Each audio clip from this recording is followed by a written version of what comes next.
حضرت ابراہیم علیہ السلام کا شمار ان عظیم ترین انبیاء کرام میں ہوتا ہے جنہیں اللہ تعالیٰ نے خلیل اللہ یعنی اپنا قریب ترین دوست کا مقام عطا فرمایا۔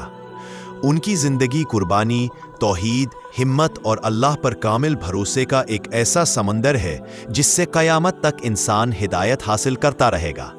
لیکن ان کی زندگی کا ایک ایسا واقعہ ہے جو ایمان کی گہرائیوں کو جھنجھوڑ کر رکھ دیتا ہے۔ یہ وہ عظیم واقعہ ہے جس کا ذکر دنیا کی ہر زبان میں ہوتا ہے، لاکھوں خطیب اسے بیان کرتے ہیں اور ہر سننے والا اس سے بے پناہ سبق حاصل کرتا ہے۔ یہ واقعہ اس وقت شروع ہوا جب حضرت ابراہیم علیہ السلام جوان تھے اور پوری قوم بت پرستی میں ڈوبی ہوئی تھی۔ لوگ پتھر کے بتوں کو خدا مان کر ان کے آگے جھکتے، ان سے مانگتے اور ان کے لیے بڑی بڑی قربانیاں کرتے۔ مگر ابراہیم علیہ السلام کا دل نور ہدایت سے روشن تھا۔ ایک دن آپ نے اپنے باپ اور قوم سے فرمایا، یہ کیسی چیزیں ہیں جن کی تم عبادت کرتے ہو؟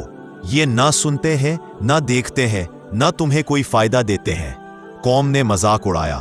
کسی نے کہا، ابراہیم تو ہمارے خداؤں کو برا کہتا ہے، اور کسی نے طنز کرتے ہوئے کہا، اگر تو سچا ہے تو ہمارے بتوں کو نقصان پہنچا کر دکھا۔ وقت گزرتا گیا، یہاں تک کہ ایک دن ایک بڑا تہوار آیا۔ پوری قوم خوشیوں میں مگن ہو کر شہر سے باہر نکل گئی۔ حضرت ابراہیم علیہ السلام موقع دیکھ کر بت خانہ میں داخل ہوئے۔ اندر بڑے بڑے بت قطار در قطار کھڑے تھے۔ ابراہیم علیہ السلام کے چہرے پر توحید کا نور چمک رہا تھا۔ آپ نے ایک بھرپور نظر ان بے جان بتوں پر ڈالی، پھر فرمایا، افسوس تمہارے لیے کیا بات ہے کہ تم بول بھی نہیں سکتے۔ اور پھر آپ نے ایک مضبوط کلہاڑا اٹھایا اور سب چھوٹے بڑے بتوں کو توڑ کر خاک کا ڈھیر بنا دیا۔ لیکن ایک بت جو سب سے بڑا تھا اسے آپ نے نہیں توڑا، بلکہ کلہاڑا اسی کے کندھے پر رکھ دیا، گویا یہ سب اسی نے کیا ہو۔ جب قوم واپس آئی تو بت خانہ کی حالت دیکھ کر چیخ پڑی، ہائے ہمارے خداؤں کا کیا حال کر دیا گیا، یہ کس نے کیا؟ اسے فوراً پکڑو۔ کسی نے کہا، ہم نے ایک جوان کو بتوں کے خلاف بولتے سنا تھا، وہ ابراہیم نام کا ہے۔ فوراً ابراہیم علیہ السلام کو بلایا گیا۔ غصے سے بھرے ہوئے سرداروں نے پوچھا، اے ابراہیم، کیا تم نے ہمارے بتوں کو توڑا ہے؟ آپ نے نہایت سکون سے جواب دیا، یہ سب سے بڑا بت ہے، اس سے پوچھو، شاید اسی نے ان کو توڑا ہو۔ یہ جواب قوم کے دل و دماغ پر بجلی بن کر گرا۔ سردار شرمندہ ہو کر ایک دوسرے کو دیکھنے لگے۔